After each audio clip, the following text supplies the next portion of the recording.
अच्छा जी, खबरें ये आ रही हैं कि ईरान के अंदर 141 मोसाद से रिलेटेड जो स्पाइज़ हैं, एजेंट्स हैं, वो गिरफ्तार किए गए हैं, जिनमें से 121 का ताल्लुक इंडिया से था।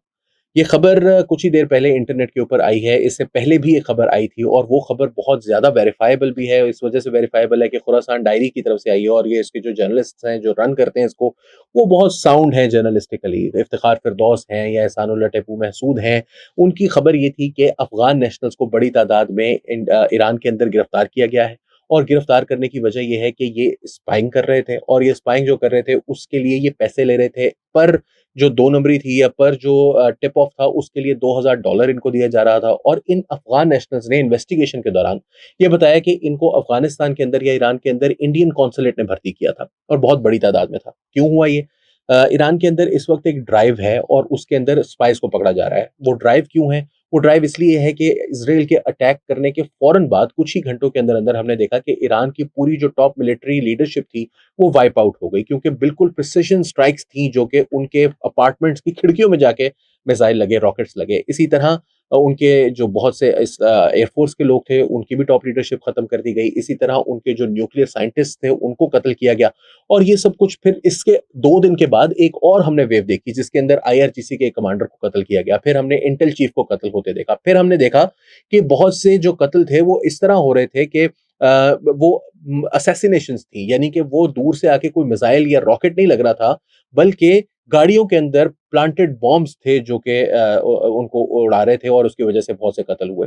ये सब कुछ क्यों हो रहा था? क्योंकि कोई ना कोई इन्फॉर्मेशन और इरानियंस को ये बात मुसलसल ज़हन में थी कि ये कुछ हो रहा है हमारे साथ ऐसा। उन्होंने मेटा के ऊपर भी इल्ज़ाम लगाया कि हमारी जो लोगों की इन्फॉर्मेशन है वो इसराइल को पास ऑन कर रहा है। इसी तरह बहुत से लोगों को गिरफ्तारियाँ की गई हैं जो कि एक नेटवर्क है, ईरान ये कह रहा है और फिर वीडियोज़ भी आ रही हैं जिसके अंदर हमने देखा कि वो भाग रहे हैं पीछे लोग जो हैं वो उनके जो पुलिस के ऑफिशियल्स हैं और इंटेलिजेंस के ऑफिशियल्स हैं वो लोगों को पकड़ रहे हैं जो कि और वो लोग जो हैं वो ट्रकों के अंदर ड्रोन्स लेकर जा रहे हैं या ड्रोन्स को बनाने का सामान लेकर जा रहे हैं। बहुत से प्लांट्स इस तरह के वहाँ पर बस्ट हुए जिसके अंदर वहाँ पर ड्रोन बनाने का सामान था और ये सब कुछ जो है वो इंडियन नेशनल्स के ऊपर इल्ज़ाम लगाया जा रहा है। Most of these stories are coming from Pakistani news outlets so not very high verifiability लेकिन उसके बावजूद इसकी जो ऑथेंटिसिटी है उसको चैलेंज करना जो है वो थोड़ा-सा मतलब आसान है but at the same time these are Khurasan diary की जो स्टोरीज़ हैं, उसके ऊपर मैं बड़ी हद तक जो है वो आँखें बंद कर कर एतमाद कर सकता हूँ। पाकिस्तान बहुत अरसे से ये कहता आ रहा है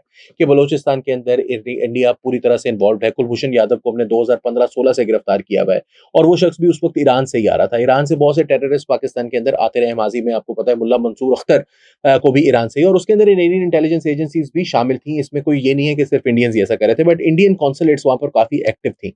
बट इंडिया का ईरान के साथ कितना को सच्चा ताल्लुक हो सकता है? देखिए इंडिया ने 1947 से थ्रू आउट ईसा आज़ाद की किताब है इस किताब का नाम जो है वो नेक्सस समथिंग करके मुझे भूल रहा है। उसके अंदर इंडिया और इसराइल के दरमियान जो ताल्लुकात हैं उसके ऊपर बात की गई है। इंडिया ने हमेशा से इसराइल को एक 1950 से रिकॉग्नाइज़ किया हुआ है और जो अरब कंट्रीज़ के साथ उसके ताल्लुकात हैं वो हमेशा से इस नीयत से रखे गए हैं इस किताब के मुताबिक और उसके अंदर बहुत इन्फॉर्मेशन डिटेल्ड है कि किस तरह से वो अपने आर्गुमेंट को प्रूव करता है। He is a south African person और वो ये कहता है कि पाकिस्तान की अरब कंट्रीज़ के साथ ताल्लुकात को डाइल्यूट करने के लिए, उसकी स्ट्रेंथ को डाइल्यूट करने के लिए कि कश्मीर के ऊपर जो इंडिया का ऑपरेशन मौजूद है, मुसलसल जो उसके ऊपर कब्ज़ा मौजूद है, उसको किसी तरीके से दुनिया के अंदर सेलेबल बनाया जाए। इंडिया सारी दुनिया के ऊपर बात कर रहा है। इंडिया पीएलओ को रिकॉग्नाइज़ करने वाला 1974 के अंदर it was one of the first non Arab country in the world to recognise PLO as a representative organisation of the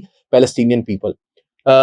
इसी तरह पाकिस्तान को वो उसका जो इन्फ्लुएंस है उसको डाइल्यूट करने में बड़ी हद तक कामयाब भी रहा है। मसलन यूएई को देख लें, वो क्वाड का मेंबर है इंडिया उनके साथ। इसी तरह सऊदी अरेबिया को देख लें, वो वहाँ पर इन्वेस्टमेंट कर रहे हैं। इसी तरह फ़लस्तीन को पैलेस्टाइन लिबरेशन ऑर्गेनाइजेशन को देख लें, वो भी मुसलसल इंडिया के साथ राब्ते में है और इंडिया बड़े-बड़े जो पैसे ले रहा है इसराइल से बहुत अरबों डॉलर के उनके साथ जो मिलिट्री जो उनके ताल्लुकात हैं कारगिल के वक़्त से, जब वो कारगिल के वक़्त भी उस वक़्त भी ईरान से इंडिया ने इसराइल से ड्रोन्स लिए थे पाकिस्तान के खिलाफ। 1962 की वॉर जो थी साइनो इंडियन वॉर उस वक़्त भी इंडिया ने इसराइल से इक्विपमेंट ली। 1965 की वॉर में पाकिस्तान के खिलाफ इजरायली इक्विपमेंट यूज़ हुई, इंडिया की जानिब से यूज़ की गई। Same goes with 1971 and then again in 1999।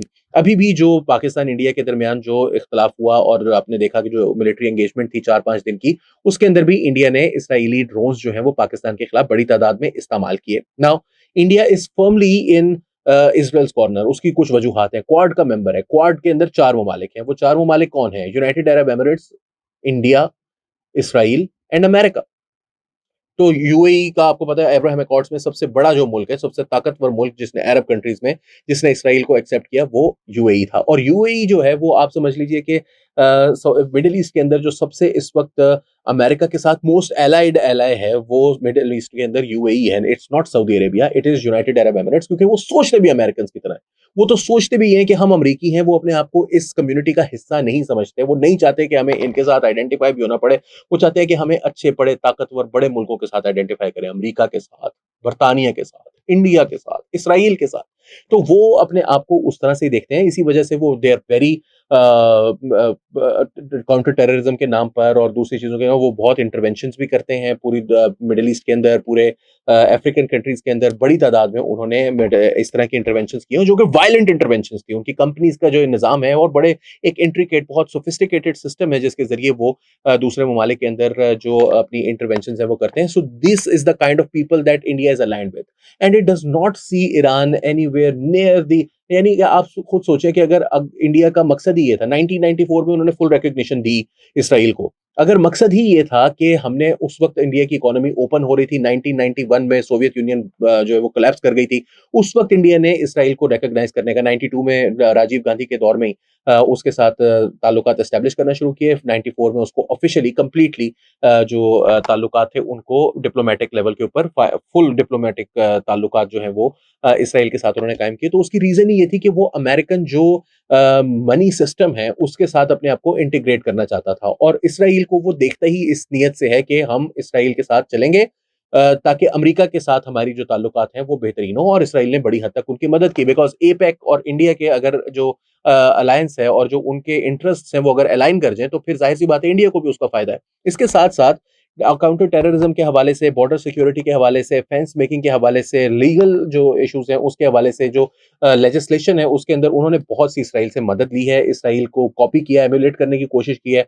साथ साथ उनकी जो ऐसे टावर्स हैं जो कि बॉर्डर सिक्योरिटी के लिए, जिसमें अनमैन्ड मशीन गन्स जो ऑपरेट करते हैं वो भी इसराइल से उन्होंने लिए हुए हैं। नाइट विजन जो उनके गॉगल्स हैं वो उन्होंने इसराइल से लिए हुए हैं। और ये आज से नहीं चल रहा, ये 90s से चल रहा है। 2000s के अंदर स्पेशली आफ्टर मुंबई अटैक्स इसके अंदर जो तेजी है वो बहुत ज्यादा आ गई। 2014 के अंदर जब मोदी जी आए तो मोदी जी ने आके सबसे पहले पहले तो तुर्की का दौरा किया, सऊदी अरेबिया का दौरा किया, बहुत से मुस्लिम कंट्रीज का दौरा किया। और जब वो सारे दौरे कंप्लीट हो गए, इस दौरान उनके फॉरेन मिनिस्टर, उनके इंटीरियर मिनिस्टर, पंजाब का पुलिस ऑफिशियल्स, पंजाब के सीनियर पुलिस ऑफिसर्स, वो जाकर इंडिया के साथ इसराइल के दौरे करते रहे, वो भी इंडिया के दौरे करते रहे और ताल्लुकात जो है वो मजीद बेहतर से बेहतर होते चले गए। इवेंचुअली 2017 में Narendra Modi went to Israel. और ये जो नरेंद्र मोदी की गवर्नमेंट है, इसकी एक तो फंडामेंटल चीजें है ना, जाहिर सी बात है आरएसएस से उनका ताल्लुक है। सावरकर पहले दिन से आरएसएस पूरी की पूरी इसराइल से बहुत ज्यादा इंस्पायर्ड है, बहुत ज्यादा इंस्पायर्ड है। They hate Muslims, Israelis hate Muslims। और उनको इस बुनियाद पर, मैं ये कोई I am not making this up, you can see their own writings जिसके अंदर वो ये बात खुद से कह रहे हैं। वो साथ साथ ये भी कह रहे हैं कि इसराइल, अब ये जो आरएसएस बीजेपी के तौर पर इंडिया की हुकूमत है और पिछले 12 साल से है, 11 साल से है, तो उनकी पॉलिसीज के अंदर वो रिफ्लेक्ट क्यों नहीं करेगा? आज अगर आप देखते हैं, माजी में कभी भी फलस्तीन के खिलाफ ऐसी दुश्मनी को भी हमने नहीं देखी जिंदगी के अंदर इंडिया की तरफ से आती हुई जिस तरह से आज आ रही है, because RSS has become India. इसी तरह ईरान, क्या वो दे रहा है? क्या वो ग्लोबल जो बैंकिंग सिस्टम है, जो फाइनेंशियल सिस्टम है, उस तक एक्सेस दे रहा है इंडिया को? नहीं दे रहा। क्या वो अमेरिका के करीब लेकर जा रहा है? नहीं लेकर जा रहा। क्या वो ग्लोबल साउथ का एक नुमाइंदा है? बिल्कुल है। इंडिया क्या अपने आप को ग्लोबल साउथ के नुमाइंदे या रिप्रेजेंटेटिव के तौर पर देखता है? नहीं, वो तो अपने आप को गोरों के साथ अलाइन करना चाहता है। वो चाहता है कि हम पावरफुल हैं, बड़े पैसे वाले हैं, अब हमें जो है ना वो नौदौलती जैसे आप ऐसे ही है कि कोई बंदा अगर पाकिस्तान के हिसाब से देखें तो डीएचए में घर ले ले जाके सांधे से या संतनगर से उठ के या पुरानी सी कोई सऊदाबाद की या कोई लालू खेत से उठे और वो बड़ी बहरिया टाउन के अंदर कराची में जाके घर ले ले। उस तरह की कुछ उनकी मेंटालिटी है। जिसके पास नवी-नवी गड्डी आई होंदी है ना तो वो बंदा पागल हो जाता है थोड़ा जा। तो वो कहता है मैं अपने गरीब रिश्तेदारों से नहीं मैंने मिलना। तो उस टाइप की जो वो इंडिया की सोच है वो बनती चली जा रही है। ईरान उनको कुछ नहीं दे सकता। इसीलिए चाबहार पोर्ट है, ये बात ऑब्वियस है। अभी अफजल रजा को आपने इंटरव्यू देखा होगा डॉन के ऊपर, जो इरना के ब्यूरो चीफ हैं, उन्होंने ये बात कही कि ईरान ये देखता है कि जो चाबहार का पोर्ट है वो उन्होंने इंडिया ने इस नीयत से नहीं बनाया था कि उसको डेवलप करना था या ईरान के अंदर कोई उनके साथ स्ट्रेटेजिक और इकोनॉमिक पार्टनरशिप करना चाहते थे। वो सिर्फ गवादर को काउंटर करना चाहते थे, इस वजह से उन्होंने चाबहार पोर्ट बनाया। इसी तरह उन्होंने बड़े आराम से आईएईए के सामने इंडिया को जब सैंक्शंस लगाई गई तो इंडिया ने बड़े आराम से उनको जो है वो बस के नीचे दे दिया। बल्कि अब जब ईरान के ऊपर सैंक्शंस लगी तो इंडिया ने उसको वेलकम किया। It was one of the first countries to welcome those sanctions. इसी तरह आईएईए के ऊपर इंडिया ने वोट नहीं दिया ईरान के हक में।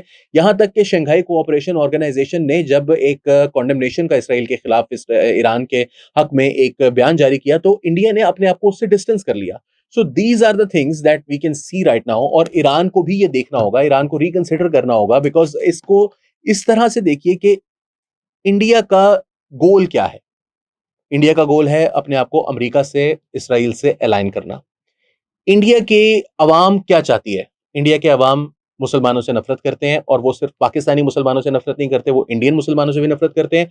And they hate the Arab Muslims as well. They just want they to be there because वो समझते हैं कि इनके पास पैसे हैं और हमें पैसे कमाने हैं। जाहिर सी बात है, जब रोटी भूख लगती है तो फिर तो बंदे को कुछ ना कुछ करना पड़ता है। बट उनकी कोई दिल से उनके साथ नहीं है। इसराइल के वो साथ हैं, इसीलिए कतर के अंदर भी पकड़े जाते हैं रॉ के लिए, मोसाद के लिए एस्पियोनाज करते हुए। इसी लिए ईरान के अंदर पकड़े जा रहे हैं, अगर इसका ये खबर दुरुस्त है तो, एस्पियोनाज करते हुए। Now Iran also has to think कि इंडिया के गोल्स ये हैं, इंडिया के अवाम की एस्पिरेशंस ये हैं और ईरान का गोल ये है कि उसके साथ, इंडिया के साथ ताल्लुक बनाना है। So now you have to think कि आपको अपने आप को किसके साथ अलाइन करना है। Do you want to be aligned with India और do you want to be aligned with Pakistan, जो कि अब चाइना के कैंप में फर्मली है। और जो लोग ये कह रहे हैं कि नहीं पाकिस्तान फर्मली चाइना के कैंप में नहीं है, वो तो ट्रंप के साथ बड़े अच्छे ताल्लुकात हैं, 81% हमारे जो असलहा है वो चाइना से आ रहा है, तो इसका मतलब है हम चाइना के साथ, क्योंकि पाकिस्तान के अंदर जो फौज करती है वो अवाम करती है। It is a garrison state, let's make no mistake about it. So ये सब कुछ देखते हुए ये जो आज जासूस मिल रहे हैं वो आपकी बहुत मोहब्बत थी। ये जो आज चाबहार के ऊपर आपको धोखा हो रहा है, ये जो आपको आईएईए के अंदर एससीओ के ऊपर सैंक्शंस के ऊपर इंडिया से धोखा हो रहा है, ये आपकी अपनी बेवकूफियां हैं। और finally you have to make sure कि जब ये जंग खत्म होती है उसके बाद आपने रीअलाइनमेंट करनी होगी। अगर दोबारा इंडिया की गोद में जाकर बैठे तो दोबारा यही होगा, बिकॉज ये इनकी सृष्ट में शामिल है कि धोखा देंगे। अली वारसी को नियाज़ आपके प्लेटफॉर्म से इजाजत दीजिए। आदाब।